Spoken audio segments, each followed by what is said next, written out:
Hola, bienvenidos nuevamente a esta cita habitual de temas claves. Hoy con un invitado, como siempre, muy especial, con el cual vamos a disfrutar de una amena charla, pero sobre todo vamos a aprender cosas muy valiosas para la vida. Humberto Vallejo, muchas gracias por aceptar nuestra invitación. Quiero contarles que Humberto es arquitecto, es empresario y tiene una historia de vida fascinante. Así que quiero que nos concentremos mucho en él y nuevamente gracias, Humberto, por estar acá. Con mucho gusto, Juan Carlos. Es un honor estar acá en este programa y esperamos que muchas personas puedan disfrutar de todo lo que vamos a hablar. Así es. Bueno, cuéntanos un poquito tu historia como persona, Humberto. Tú eres arquitecto, ¿verdad? Sí, yo soy arquitecto. Hace 32 años me gradué en la universidad.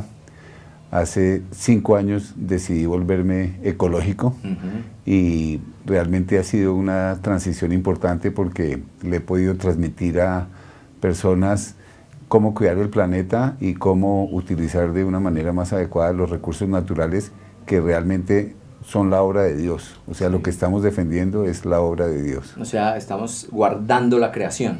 Guardando la creación, que es el principio de la mayordomía. Sí. Realmente Dios nos puso aquí para que cuidáramos el huerto, lo labrásemos y sacáramos buen fruto, y eso es lo que debemos hacer. Y entonces, como arquitecto, ¿cómo ayudas para que la gente guarde la creación? Como arquitecto, lo primero es que tenemos que economizar en recursos naturales, porque los recursos naturales, al contrario de lo que pensamos siempre, no son renovables. El agua se está acabando.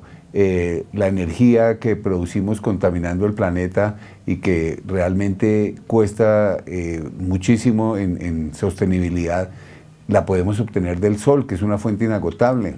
Sí. La energía eólica, que también viene del viento, que es producido por el sol, que es el que causa las corrientes de aire de diferentes temperaturas y producen el viento, también es una fuente de energía inagotable que debemos utilizar.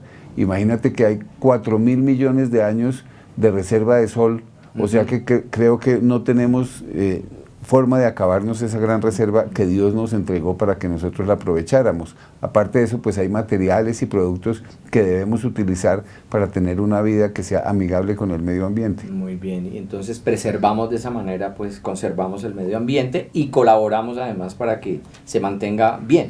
Colaboramos y dejamos.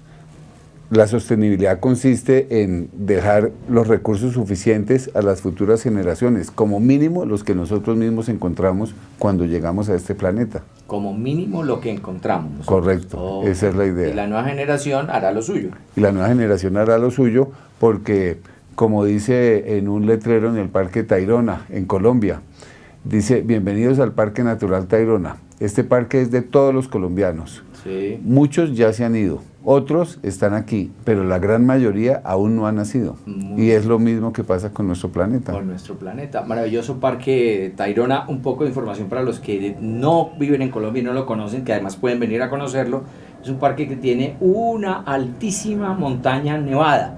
Sí. Tú pasas en 52 kilómetros, creo que tiene esto, de playa a picos nevados. A picos nevados. Muy bien, entonces tú hace 5 años tomas esta decisión de trabajar sobre los recursos del planeta. Correcto. Entendiendo además, según lo hemos podido captar, que allí está la obra de Dios. Es la obra de Dios porque Dios es el arquitecto supremo del universo. Muy bien. Y como arquitecto, pues toca seguir ese ejemplo. Ok, muy bien. O sea, ese es tu gran patrón porque tú eres arquitecto. Es mi patrón, sí señor, es el patrón. Entonces tú tienes una empresa dedicada a esto. Es una empresa dedicada a esto y tenemos un showroom que es el primero que hay en Colombia y uno de los primeros del mundo especializado en la venta de materiales y productos ecológicos, porque una parte es el discurso y la otra parte es la aplicación. Si nosotros no tenemos la forma de aplicarlo en manera práctica, pues lógicamente que se pierde ese discurso porque la gente no sabe qué hacer para empezar a cambiar su conciencia ambiental.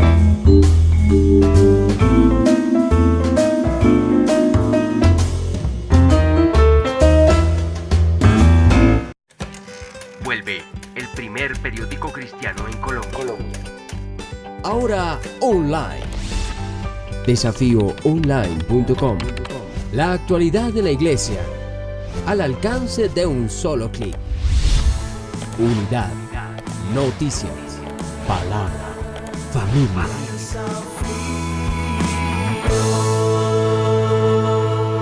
primer periódico cristiano en Colombia, Desafío.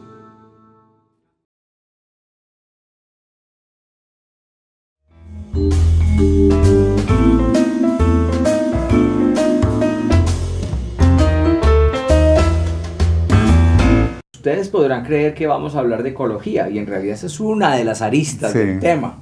Evidentemente, pues para Humberto y con su empresa y con su oficio, pues se ha convertido pues en todo un foco de trabajo.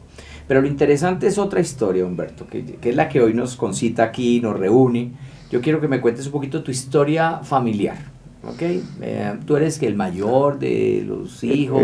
En mi familia fuimos 7 hijos. Sí. Yo soy el tercero.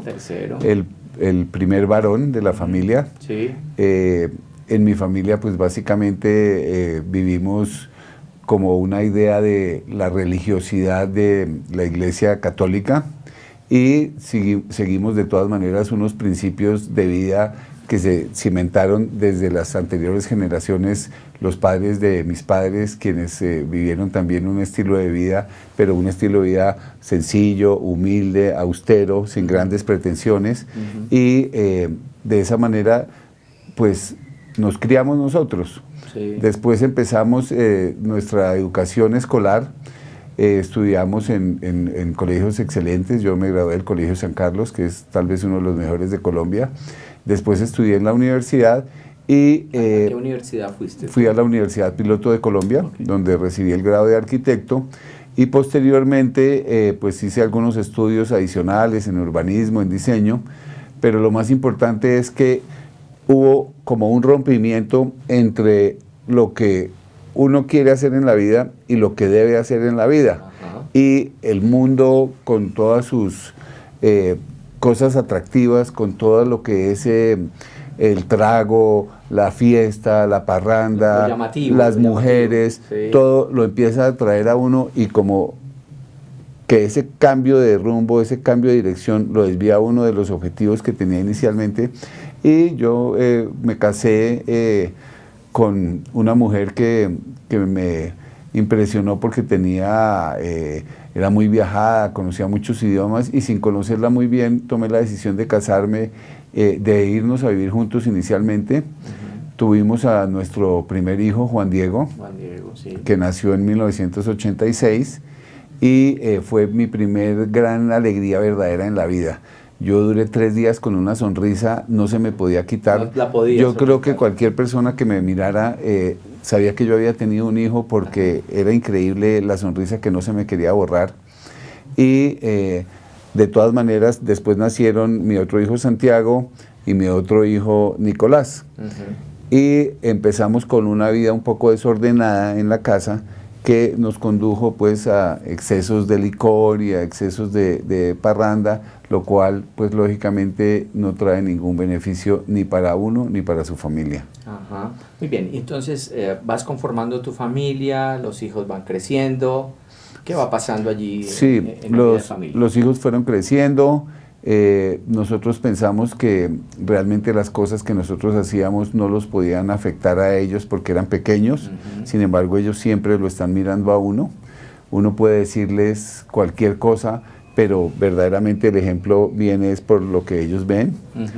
Y empezaron los problemas con la mamá de mis hijos y empezaron los problemas que eran muy difíciles de llevar tanto para nosotros como pareja como para los hijos y ellos estaban afectando.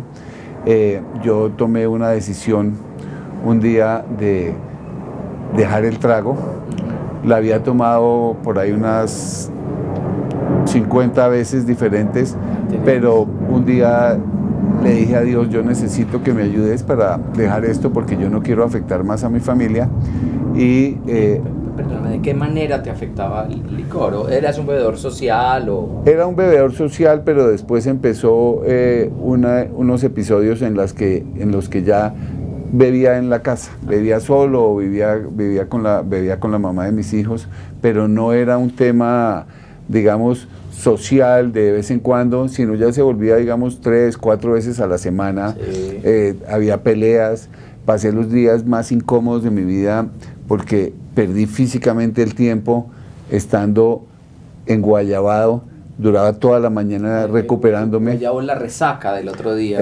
Lo explicamos para la gente que no maneja el término, que es muy colombiano. Sí, el término es colombiano, pero la sensación es universal. Uno se siente terrible, es tiempo absolutamente perdido en la vida, es tiempo no productivo, es tiempo que le hace daño, pienso que a la sociedad, porque son personas productivas que en ese momento están inhabilitadas para ejercer cualquier función, y si tratan de ejercerla, seguramente la van a ejercer en condiciones de discapacidad, porque queda uno totalmente inhabilitado. Entonces, eso me llevó a tomar la decisión nuevamente, pero esta vez me apoyé en Dios y le dije que necesitaba. Y además le hice una promesa a mi hijo Juan Diego, le dije, porque él se sintió muy afectado. ¿Qué edad tenía Juan Diego en ese momento? En ese momento tenía 11 años. 11 años, okay. Y le dije, mira Juan Diego, nunca voy a volver a tomar trago en mi vida. Y yo se lo prometí, y con la ayuda de Dios se lo cumplí y lo he seguido cumpliendo, porque ya llevo más de 15 años completamente libre de alcohol, y eso verdaderamente es un beneficio increíble. Y liberación, claro. Como le digo como testimonio a muchas personas, es el mejor negocio que yo he hecho en toda mi vida. Excelente. Muy bien, y así entonces vamos entrándonos y adentrándonos en una historia de vida. Yo no la voy a llamar interesante. Voy a decir, es una historia de vida que a mí me conmovió cuando tú me la contaste, y por eso decidimos que vamos a contarla para que muchas personas puedan tomar ejemplo y sobre todo sepan con quién contar, ¿no? Como contaste tú con Dios en un momento dado, así todos también podemos contar con ese gran Salvador.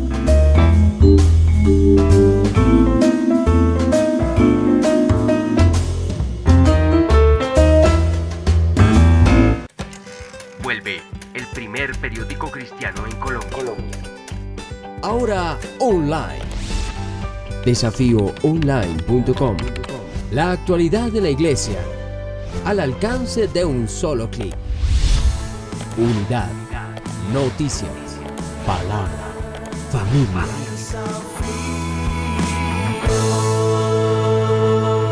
El primer periódico cristiano en Colombia. Desafío.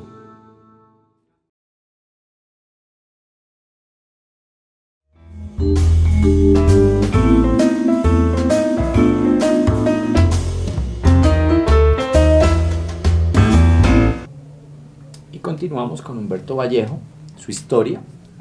En el corte pasado estuvimos conversando acerca de que dejas el licor por una promesa que le haces a Dios, y haces manifiesta la promesa con tu hijo Juan Diego, que tenía 11 años. 11 años. ¿Qué pasa a partir de eso?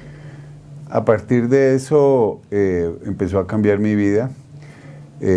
La mamá de mis hijos se fue a vivir a Santo Domingo, ya era insostenible la situación, y yo tomo la decisión de quedarme solo con mis 3 hijos. Ajá. ¿Te quedas tú con los 3? Yo me quedé con los 3 hijos, ella me decía que quería llevarse a alguno, yo le decía que los 3 eran uno solo, que yo no quería separarlos, ni nunca lo pensaba hacer, y que yo asumía, porque ella no estaba en las condiciones de hacerse cargo de ellos, no en la parte económica, porque nunca se consideró eso, sino en la parte del afecto, del amor, del cuidado, del cariño, porque ella verdaderamente seguía con la situación del licor y era una condición grave. Pues, ese fue el problema, que lo hicimos los dos y eso condujo a muchos problemas. Ya.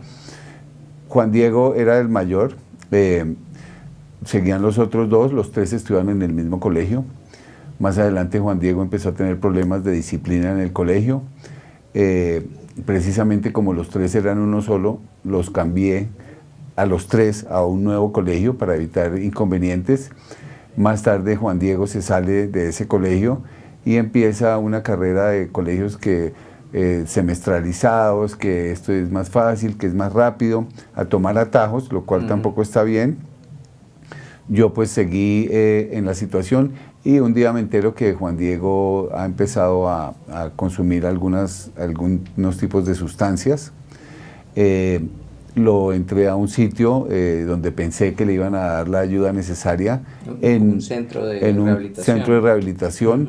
Yo prefiero, aunque he sanado mi corazón con estos sitios, pues prefiero no darles nombre propio, pero sí prefiero decir que esa no es la fórmula, porque fueron muchos los ensayos que hicimos. Después Juan Diego conoció a una amiga con la cual entabló una relación. Mis otros 2 hijos seguían en el colegio, digamos, normalmente. Sí. Y esta mujer era un poco mayor que él, estaba ya en la universidad y ya Juan Diego empezó a meterse en otras cosas más oscuras, de otras drogas fuertes. Y eso para mí fue terrible porque cuando yo recibo la llamada de la novia de él a comentarme que él está consumiendo este tipo de sustancias, pues yo quedo totalmente desalentado. Y Perdóname, Humberto, ¿qué sustancias? Él consumía ya a estas empezó, él ya estaba consumiendo, digamos, cocaína y estaba consumiendo éxtasis, otras cosas, pero cuando me llamó la novia de él fue a decirme que había empezado a consumir heroína inyectada, heroína que es una droga que es un viaje de ida, pero no es un viaje de regreso. Es una droga que le hace muchísimo mal a la persona porque desde la primera dosis la deja totalmente dependiente. Es una dependencia física que cuando tratan de dejarla le produce un daño terrible al organismo que realmente necesita consumir alguna dosis para poder recuperarse de ese daño porque les puede ocasionar la muerte. A Juan Diego lo llevé a varios sitios a buscar su rehabilitación, lo tuve en la casa, le di todo el amor, sentí que estaba ya afectando a mis hijos, como 2 veces le dije no, tiene que irse de la casa, lógicamente él se iba, pero entonces yo tenía que recibirlo de nuevo porque el amor de padre no puede permitir que el hijo esté por fuera. En una clínica un médico me dijo, mire, ellos cuando están en esta condición ya no se pueden recuperar, lo mejor es, hay muchos papás que les alquilan una casa en un barrio pobre y los dejan vivir allá hasta los últimos tiempos y consumiendo. Yo nunca acepté que un doctor especializado en una clínica psiquiátrica me dijera eso. Yo entonces le dije a Juan Diego que no estuviera más en lo que era el cuerpo de nuestra casa, sino que viviera abajo en un apartamento que estaba destinado para los empleados. Él estuvo allá en ese apartamento, pero yo desafortunadamente todos los días bajaba a verlo y la expectativa es ver si todavía estaba vivo. Eso fue un tiempo muy doloroso. ¿Cuánto dura este periodo? Este periodo de él empezó como en el año 2006 y terminó el 12 de agosto de 2008 cuando Juan Diego muere. Juan Diego muere en la casa de la novia. A mí me llaman a las 5:30 de la mañana. El teléfono timbraba y timbraba, yo ya salía porque tenía pico y placa y yo contestaba y no se lograba la comunicación hasta que por fin yo decía tengo que contestarles algo importante y contesto el teléfono. Me dice, mire, he hablado con el papá de Juan Diego Vallejo y yo sí, mire, es que lamentamos decirle que su hijo falleció por una sobredosis de droga, está en este sitio, entonces ya va a medicina legal. Yo pues había puesto a Juan Diego en manos de Dios, yo le pedía a Dios que me sanara a mi hijo, le pedí mucho y Dios me dio en un momento una palabra y me dijo, no pida que se sane, pida que se salve, que lo más importante es que se salve, porque la vida eterna pues va a ser para siempre y Él tiene que estar en mi presencia. Y yo ya había empezado a pedir que Dios se salvara y yo decía, pero si Dios me prometió que me iba a cumplir lo que yo le estoy pidiendo, ¿cómo así que se murió de una sobredosis de droga? Hacía poco lo había sacado de una clínica donde había quedado limpio de droga y entonces llegué a la escena donde Juan Diego había muerto, a la casa de la novia, y voy a entrar a verlo y no me lo deja ver. Llego con mis 2 hijos y no me lo deja ver la gente de medicina legal.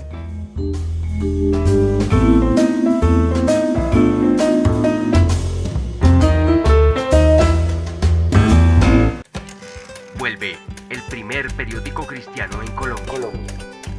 Ahora online. Desafíoonline.com. La actualidad de la iglesia al alcance de un solo clic. Unidad, noticias, palabra, familia.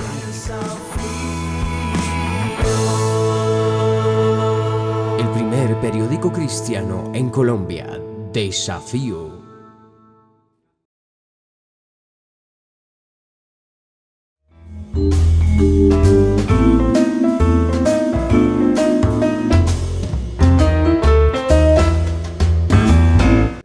Entro yo y me dicen que esa es una escena que maneja medicina legal, que no se puede ver el muchacho, entonces no lo puedo ver.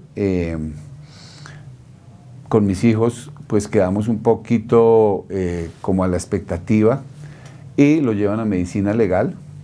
Menos mal nos fuimos a una panadería cercana a tomar un café, a tomar algo, porque ellos se demoraban un ratico, y cuando me llama mi hermana que ya lo están sacando, cuando volvimos ya se lo habían llevado, porque después me dijeron que era terrible verlo salir en una bolsa y todo eso. Hubiera sido para mí y para mis hijos una experiencia impresionante. Entonces en medicina legal le hacen el examen. Yo no hablo con nadie de medicina legal, no hablo absolutamente con nadie, simplemente espero el resultado. Y sale el dictamen de la muerte de Juan Diego y decía bronconeumonía bilateral, o sea que él broncoaspiró cuando estaba muriendo, cuando estaba durmiendo, y por esa causa se murió, pero no se murió por una sobredosis de droga, ni se murió por absolutamente nada relacionado con la droga. Él estaba libre de droga en ese momento, él estaba limpio, estaba puro y aceptable a Dios, y pues eso fue una gran felicidad. Para ti, claro.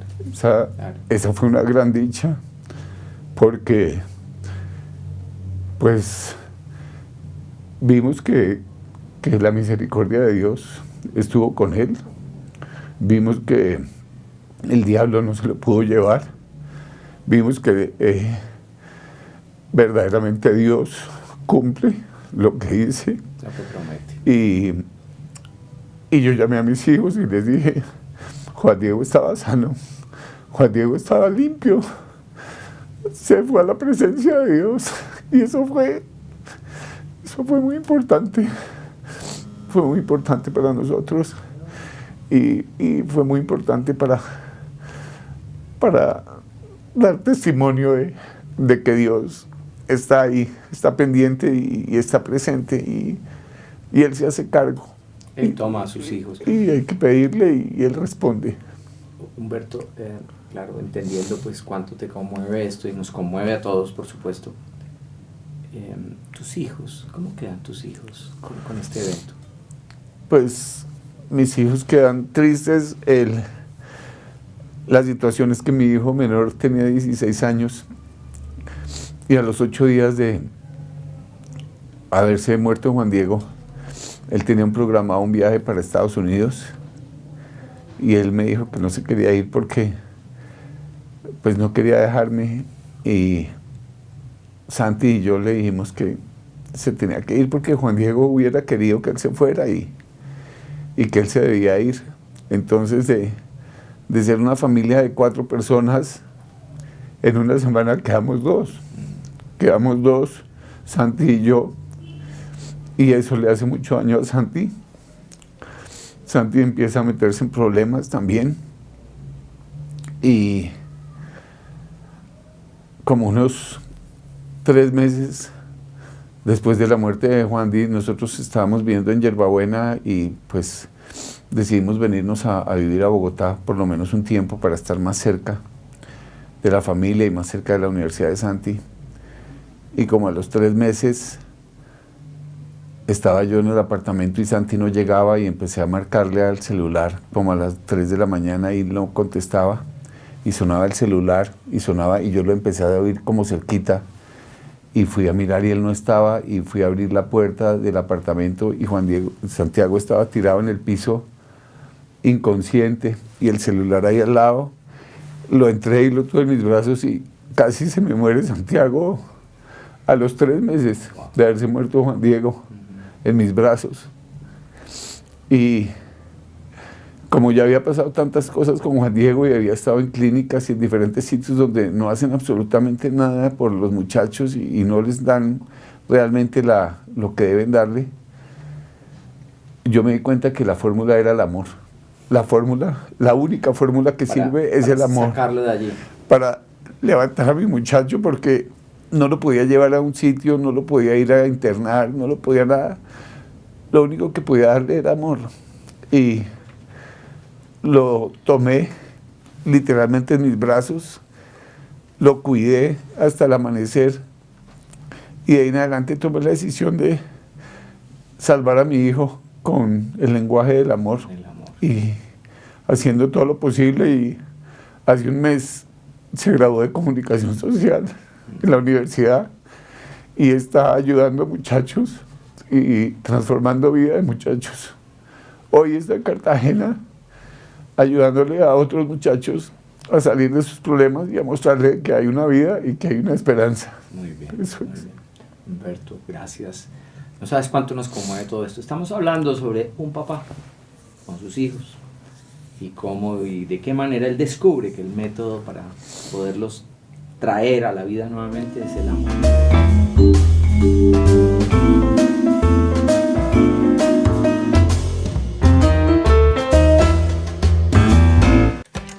Vuelve el primer periódico cristiano en Colombia. Ahora online. Desafíoonline.com. La actualidad de la iglesia al alcance de un solo clic. Unidad, noticias, palabra, familia.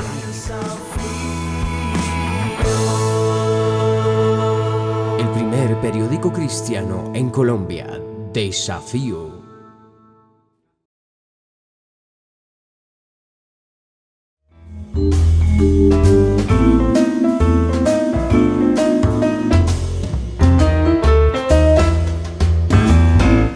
Volvemos con Humberto Vallejo. Ya ustedes han visto, arquitecto, empresario, pero sobre todo papá. Me encantaría que después del relato que hiciste, que nos estremece el relato de la muerte de Juan Diego, me gustaría que pudieras proyectar ahora esa otra parte de tu vida y de la vida con tus hijos, que es la esperanza. O sea, llega un instante en que tú entiendes que el método es el amor, con tu otro hijo, con Santi. ¿Cómo es ese método? ¿Cómo lo aplicaste en la vida de él? Sí, mira que ahora que me dices que hay esperanza, una vez llevé a Juan Diego a una clínica solo, me había tocado darle unas gotas para que se durmiera, lo llevé a la clínica, lo llevaron y le iban a hacer un examen inicial y me quedé en la sala de espera y se me acerca un señor y me regala un Nuevo Testamento y me dice, mire, mientras haya vida hay esperanza. Y me sentí como si Dios mismo me hubiera abrazado y me hubiera dicho, yo estoy contigo. Aquí estoy. Sí, aquí estoy. Sí. Entonces, ahora que me dices esperanza, pues eso era lo que sucedía con Santiago. Una vez ya Juan Diego se había ido, él está en este momento en la presencia de Dios, pero seguía Santiago aquí y tenía problemas. Entonces, había que tomar un nuevo rumbo, un nuevo camino, y el camino, el único, es el amor. El amor incondicional, el amor inagotable, el amor que todo lo puede, pero ese amor no está en mí, no está en ningún ser humano. Es el amor de Jesús por medio de uno, por medio de las manos, por medio del corazón, por medio de la mente de uno como padre. Y ese fue básicamente el elemento diferenciador que hubo para poder ayudarle a Santiago. Sí. Y el que se sacrificó fue Juan Diego, para que nosotros pudiéramos aprender que el único método que funciona realmente es el amor. Y el amor que perdona, el amor que ayuda, el amor que consuela, el amor que aporta, el amor que sobre todo le da ánimo, que lo motiva, porque nosotros tendemos a criticar, a derribar, y nosotros de esa manera no logramos nada. Por eso hay que edificar, hay que construir, hay que exaltar a las personas, hay que levantarles la autoestima, hay que hacerlas sentir valiosas para que ellos en ese momento vean que tienen esperanza, que tienen un futuro. y verdaderamente el cambio se empezó a producir en Santiago, pero eso no fue de la noche a la mañana. No es inmediato, claro. No es inmediato, toca verdaderamente estar muy pendiente, estar soltando. Esto es como elevar una cometa. Hay que jalar muchas veces la cuerda, pero también hay que soltarla, porque uno no solo jalándola, nunca la cometa se va a elevar, y la idea es que la cometa se eleve, y se eleve a lugares que uno ni siquiera se ha imaginado, pero que Dios ya los había previsto. Y esa cometa la empezamos a elevar, y la empezamos a tener, y la empezamos a soltar, y poco a poco Santiago fue engranando. Él estuvo en una reunión, en un seminario básicamente, donde lo invitaron, donde impartían principios y valores de la Red Business Network, y en ese momento él fue tocado y lloró. Él me dice que lloró y lloró y lloró y lloró, y sacó todo ese taco que él tenía, porque verdaderamente a ellos les dolió mucho la muerte de Juan Diego, y eso fue impresionante, porque de ahí en adelante pues no mejoró todo de inmediato, pero él empezó a transformar su carácter, empezó a transformar su vida, empezó a estudiar con más juicio, y empezó como a hacerse cargo. Sí, señor. Para los papás, Humberto, hay muchos papás viendo este programa. ¿Tú qué les aconsejas? ¿Qué hablas tú con los papás sobre estas casuísticas de drogadicción, pero sobre todo de amor incondicional? Sí, es el amor de Dios el que uno tiene que practicar. Uno no puede practicar su propio sistema de amor, porque el amor es solo uno, y el amor debe ser completamente inagotable, porque uno tiende a pensar que ellos hacen eso para hacerle daño a uno. Uno piensa que ellos toman malas decisiones para dañarle a uno la vida, para amargarle la vida, y realmente esto es un problema que no es tomado con la consideración que se debe tomar. La drogadicción es una enfermedad, no es una enfermedad viral, no es producida por una bacteria, no se contagia por utilizar el mismo cepillo de dientes, por decir algo, la proximidad, pero es una enfermedad social, porque la sociedad le empieza a vender a los muchachos la idea de que estar en onda, de que es drogarse, de que eso es muy bueno, de que es muy agradable, de que ahí está la felicidad, y los que caen en eso difícilmente se pueden recuperar.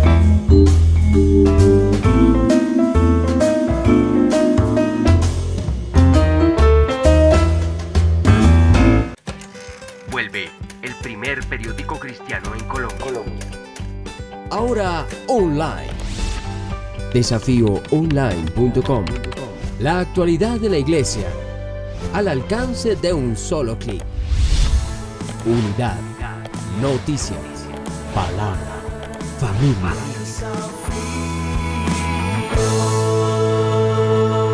El primer periódico cristiano en Colombia. Desafío. Que los empiecen a estigmatizar en la familia, que los empiecen a juzgar, que los empiecen a acusar, que los empiecen a condenar. Eso es lo que uno hace, y está totalmente equivocado, porque a ellos lo que hay es que entenderlos, lo que hay es que amarlos, lo que hay es que abrazarlos, lo que hay es que decirles lo valiosos que son, lo importantes que son, levantarlos como seres humanos, edificarlos, construir en ellos un amor propio que les muestre que verdaderamente lo que están haciendo es equivocado, y si caen, no condenarlos, sino ayudarlos y abrazarlos y decirles: tranquilo, te vas a recuperar, tú lo puedes, tú todo lo puedes, no te afanes, aquí estoy yo para apoyarte, en estas estoy, porque los papás se sienten que están siendo alcahuetas, dicen: no, yo que le voy a alcahuetear a mi hijo que haga esto, yo que le voy a alcahuetear esto. Lógicamente hay que poner límites. Hablaba un poquito de esos límites para que esos límites básicamente es que uno no les puede permitir hacer esas actividades en la casa, uno no les puede permitir traer a los amigos calavera con los que han hecho eso o los que lo han conducido a esa situación. Uno tiene que enterarse de dónde están, con quién están, estarlos monitoreando, ver en qué condiciones están. Si uno les suelta algo, por decir algo que les presta el carro, ver que están en condiciones de manejar un carro y que no se van a hacer daño a ellos ni le van a hacer daño a otras personas. Sí. Una vez me tocó ir detrás de Santiago, bajarlo del carro y llevármelo a la casa porque no estaba en condiciones, y esa fue una situación en la que él más adelante entendió que verdaderamente fue muy importante, y es realmente el sentir de uno como padre que debe darse cuenta en qué momento tiene que actuar. Ya, intervenir, o sea, es Sí. una intervención continuada, pero también con límites. Con límites. con Y si uno se plataforma. equivoca, porque efectivamente se equivoca, ese día le presté el carro y lo dejé llevarse el carro y dije, no, pero él no iba bien, me voy a ir para allá. Y me fui y lo encontré ahí parqueado con la puerta abierta del carro, él estaba mal. Entonces, Dios me lo mostró y yo tenía que ser sensible a esa voz para poder realmente tomar acción. Sí. Y no podía ser tímido en ese momento, sino tenía que ser firme. Claro. Y esa firmeza es la que ellos después van a sentir que ese límite les dio seguridad. Muy bien, porque los límites dan seguridad. Es un principio de vida, ¿no? Es un principio evidente. básico, los límites dan seguridad. Yo le digo a los padres, si ustedes quieren que sus hijos verdaderamente estén en el camino, hay que ponerles unos límites. Cuando uno ha manejado un carro en una zona de neblina y uno ve que la carretera tiene la raya blanca a los lados, uno se da cuenta de la importancia de un límite. Claro. Y cuando uno ha manejado en las mismas condiciones, pero en una carretera donde no está la raya blanca, le toca a uno prácticamente Incertidumbre es orillarse terrible, claro. y apagar el carro y esperar a que se baje la neblina, porque no hay forma de garantizar que uno vaya a coger por el lado correcto. Muy bien, toda esta experiencia, la que tuviste con Juan Diego, la que tienes ahora con Santiago y con tu otro hijo, ¿cómo piensas capitalizarla? ¿Cómo podemos aprender más acerca de esta experiencia? Pues yo pienso que la gente que tiene este problema, las familias, no lo socializan, esconden a su hijo, esconden el problema, esconden la situación, o lo meten a un sitio de los 8 o 9 donde yo metí a Juan Diego, que ninguno funcionó, ninguno sirvió, los tratan mal y lo único que hacen los muchachos es pensar cuándo van a salir para volver a consumir, y todo el tiempo se les vuelve una obsesión. Una obsesión, claro. No hay amor, no hay confianza, no hay respeto, no hay principios, porque básicamente lo que hacen es como una hotelería, en donde les dan cierta droga guardan para ahí, mantenerlos sí. ahí lo más tranquilitos posible, y por eso se ganan una plata muy importante, porque la plata que nosotros invertimos en eso fue una plata muy importante. Fue como una universidad a la que yo fui, porque realmente aprendí que ninguno sitio de estos sirve, unos son peores que otros, y las personas, muchas son peores que las otras también, porque uno no puede entender cómo, por ejemplo, un doctor le diga a uno que lo lleve y le pague un arriendo barato en una casa para que el muchacho se muera ahí en esa casa. Entonces, sin afectarlo a uno socialmente, ¿no? Claro, o sea, espléndido el descubrimiento de que el método es el amor. Es el amor. Es el amor. Okay. ¿Qué es el amor entonces? El amor es poder darse a los demás y entregar uno todos los recursos que tiene, físicos, de tiempo, económicos, en cariño, para levantar a una persona. Ese es el amor en este caso, y el amor es el que perdona y que pone límites y que es firme en tomar las decisiones que se deben tomar. Muy bien, muy bien. Nos faltó tiempo. Quedamos, creo que conmocionados, pero también esperanzados. Dinos una cosa, Humberto, de la Biblia que conoces, ¿cuál es tu libro favorito? Y con eso cerramos. El libro favorito es Proverbios. Proverbios, ¿por qué? Proverbios lo escribió Salomón en su mayoría, es el hombre más sabio que ha existido sobre la tierra, y lo escribió para su hijo. Muy bien. Y al escribirlo para su hijo, enseñó todos los principios de vida para no desviarse del camino, para que le vaya bien, para que en todo sea firme, sea recto y aplique la justicia, la paz y el gozo, que son los principios de Dios. El reino. Muy bien, Humberto, gracias. Y esperamos que te apliques a escribir un buen libro sobre esto. Sí, será señor. una excelente experiencia para todos. Muchas gracias a todos ustedes, nos vemos muy pronto. Chao.